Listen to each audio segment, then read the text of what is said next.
નમસ્કાર. આજની આ પ્રેસ વાર્તામાં સૌ પત્રકાર મિત્રોનું સ્વાગત કરીએ છીએ. વિષય એવો છે કે ઘણા સમયથી ખેડૂત પરેશાન છે. એમાં કડદા પ્રથાને લઈ અને ભાજપના દરેક સંસ્થાઓમાં બેઠેલા દલાલોની ગુંડાગર્દીને લઈ એપીએમસીમાં ચાલતી દાદાગીરીને લઈને તો ખેડૂત પરેશાન હતો જ, પરંતુ સાથે માવઠા જેવી પરિસ્થિતિએ પડતા ઉપર પાટું માર્યું છે. એવી પરિસ્થિતિ થઈ છે કે માવઠાએ ખેતરો ધોઈ નાખ્યા, પાક ધોઈ નાખ્યો. આ પરિસ્થિતિ વચ્ચે આજે ખેડૂત ખૂબ ખરાબ પરિસ્થિતિમાં છે. માથે દેવું છે, એટલે કે દેવાના ડુંગર નીચે ખેડૂત દબાયેલો છે. આ દરેક પરિસ્થિતિમાં જ્યારે સરકારના એક રોલની વાત આવે, સરકાર તરફથી સહાયની વાત આવે, ત્યારે અમે એવું કહીએ છીએ કે સરકારે આપીને શું આપ્યું? એવું પડીકું આપ્યું, 10,000 કરોડના નામે ખેડૂતો સાથે મજાક કરવામાં આવ્યો, અને એવું પડીકું આપ્યું કે જેમાં હવા જાજી અને માલ ઓછો છે. આ એટલા માટે કેવું પડે છે કે ખેડૂતની પરિસ્થિતિ સમજ્યા વગર, આંકડા માંડ્યા વગર તમે 10,000 કરોડનું પેકેજ જાહેર કરો છો ને મોટી મોટી વાહવાઈ કરો છો, ત્યારે જ્યારે તમે 10,000 કરોડ સાથે જે પીડિત ખેડૂતો છે એનો ભાગાકાર કરો ને, તો વીઘે 3,000 રૂપિયા પણ આવતા નથી. 3,000 રૂપિયા વીઘે આવતા નથી. વીઘાનો ખર્ચ તમે ગણવા જશો તો 15,000 થી 18,000 રૂપિયા વીઘે ખર્ચો થાય છે. તો આ દરેક પરિસ્થિતિમાં સરકારનું કામ હોય છે કે ખેડૂત આજે દાજ્યો છે, માવઠાનો માર પડ્યો છે, એની ઉપર એને સહાય તરીકેનું એક મલમ ચોપડવાનું કામ કરવાને બદલે એને શું કર્યું તો કે ઝેર પીવડાવવાનું કામ કર્યું છે સરકારે. એટલા માટે અમે આ પેકેજનો વિરોધ કરીએ છીએ. અમે પહેલા પણ કીધેલું છે કે તમે ખેડૂતો માટેની જે નીતિઓ છે, નીતિઓ ઘડો, ખેડૂતોને યોગ્ય રાહત પેકેજ આપો. અમારે લોલીપોપ નથી જોતું.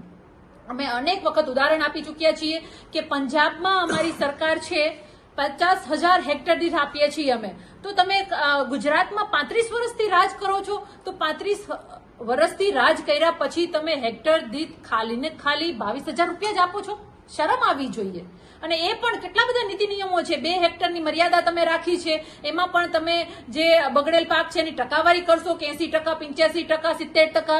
તો આમાં સરવાળે ખેડૂતના હાથમાં કંઈ આવતું નથી. એટલા માટે ગુજરાતના ખેડૂતોમાં ખૂબ આક્રોશ છે, ખૂબ ચિંતા છે, અને પોતે આજે એનો માલ એટલી હદ સુધી ખરાબ થઈ ગયો છે કે તમે માંડવીની વાત કરશો તો માંડવી બગડી તો ગઈ છે, પણ સરવાળે પાલો થાય, એના પશુધનને ખવડાવી શકે આટલો પાલોય વધતો નથી. કપાસ બગડી ગયો છે, કપાસમાં હાઠીઓ વધતી નથી. તમે સોયાબીનની વાત કરો તો સોયાબીન બગડી ગયું છે, ભૂકો હાથમાં આવે છે. ખેડૂત કરે તો શું કરે? તો આ દરેક પરિસ્થિતિ વચ્ચે ખેડૂત પાસે નથી એના પરિવારને પોષણ આપવા માટેના પૈસા, નથી એને પોતાનું જીવન જીવવા માટેના પૈસા, નથી એને મૂંગા જે એનું પશુધન છે એને ચારો નાખવાના પણ પૈસા વધ્યા નથી. અને ત્યારે ઉપરથી સરકાર પોતાની જે સંવેદનશીલતાની વાતો કરે છે, આવી સરકાર પડતા ઉપર પાટું મારી રહી છે, મજાક કરી રહી છે, ઝેર પીરસી રહી છે. ખેડૂત આજ આત્મહત્યા કરવા મજબૂર બન્યો છે.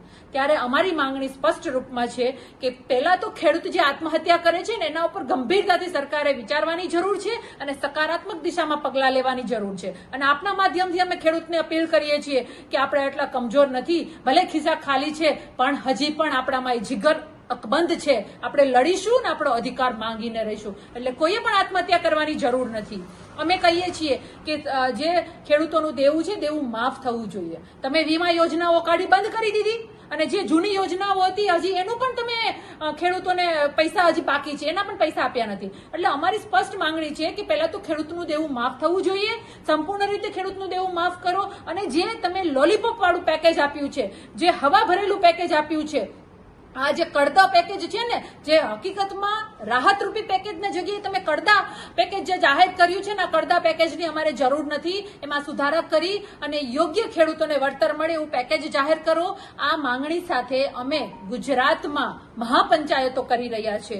અમે ભૂતકાળમાં પણ ઘણી મહાપંચાયતો કરી છે, અને આગામી દિવસોમાં પ્રાચીમાં ટોબરા ખાતે પણ એક અમારી કિસાનોની મહાપંચાયત અમે આવતીકાલે કરવા જઈ રહ્યા છીએ અને આ મહાપંચાયતમાં હજારો ખેડૂતો ભેગા થવાના છીએ અને અમારી માંગણીને આંદોલનના રૂપમાં અમે બુલંદ બનાવીશું.